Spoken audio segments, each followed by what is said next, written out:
Hello दोस्तों, नमस्कार। मैं हूं यादव निर्भर और आप देख रहे हैं हमारा यूट्यूब चैनल गणित अड्डा। इसलिए आपका स्वागत है। पिछले बार जो हमने वीडियो बनाया था, पिछले वीडियो में आपको हमने समुच्चय के बारे में समझाया था। समुच्चय क्या होता है, समुच्चय के प्रकार भी बताए थे। आज उसी के आगे जो समुच्चय के प्रकार थे, उनमें से जो समुच्चय रह गए थे उनके प्रकारों को अब हम बताने जा रहे हैं। देखिए स्टूडेंट्स, समान समुच्चय। समान समुच्चय क्या होता है? ऐसे दो समुच्चय जिनके अवयवों की संख्या समान हो तथा वो अवयव अलग भी ना हो, यानी अवयवों की संख्या समान भी होनी चाहिए और वही अवयव भी होने चाहिए। उनके क्रम कुछ भी हो सकते हैं, आगे पीछे हो सकते हैं। ऐसे दो समुच्चयों को उपसमुच्चय कहते हैं। जैसे देखें, यहां पे लिखा हुआ है समान समुच्चय। दो समुच्चय ए और बी समान समुच्चय कहलाते हैं तो ए बराबर बी होता है। और समान समुच्चय जब होंगे जब ए और बी दोनों के मान बराबर होंगे। जैसे अगर हम लिख दें ए बराबर, इसका एग्जाम्पल दिया हुआ है, ये एग्जाम्पल है।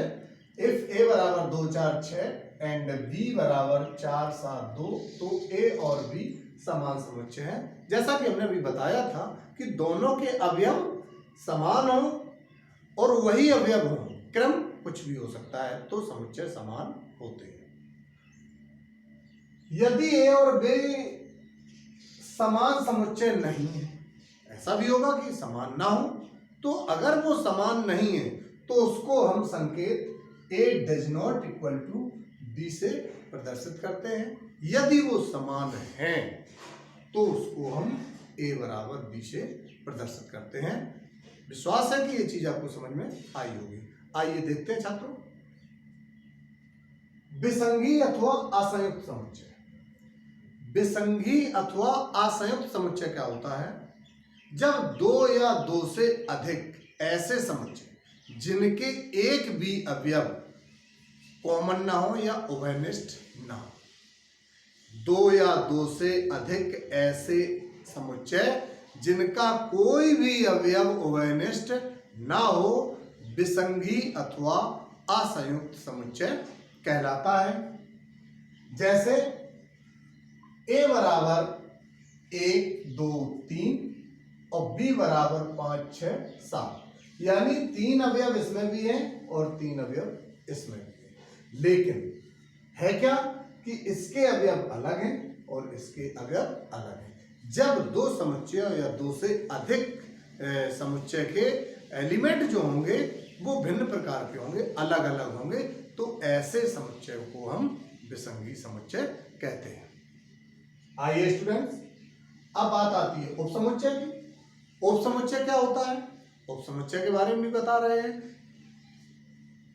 यदि माना ए और बी दो समुच्चय हैं, यदि सेट ए के सभी अवयव बी में है तो ए को बी का उपसमुच्चय कहते हैं।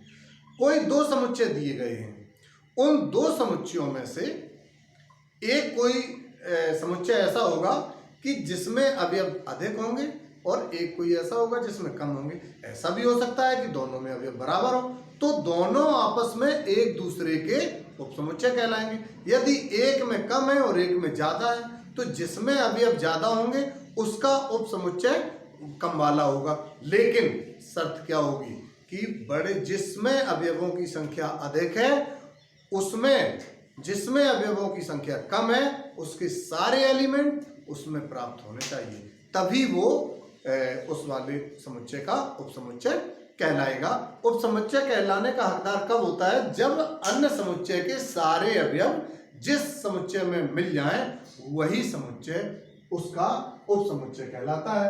अब उचित समुच्चय या अधिसमुच्चय, जैसे हम यहाँ पे अच्छा थोड़ा उपसमुच्चय का एग्जाम्पल दे देते हैं।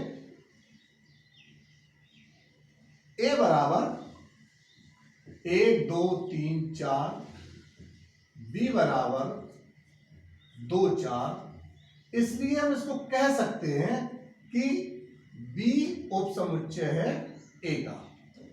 बी उपसमुच्चय है ए का। क्यों?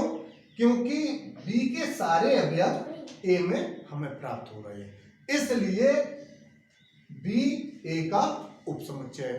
अब आते हैं इधर उचित उपसमुच्चय या फिर उसी को हम अधिसमुच्चय कहेंगे। तो कैसे कहेंगे? यही परिभाषा ले लीजिए। यदि बी ए का उपसमुच्चय है तो ए बी का अधिसमुच्चय होगा। क्या बोलेंगे हम? ए बी का अधिसमुच्चय है, अर्थात जिसमें अवयवों की संख्या ज्यादा होती है। आप मोटे तौर पे समझ लीजिए कि जिस समुच्चय में उसके सारे अवयव मिल जाते हैं और उसमें एक्स्ट्रा एलिमेंट होते हैं, तो जिसमें एक्स्ट्रा एलिमेंट रहते हैं उसको हम अधिसमुच्चय कहते हैं।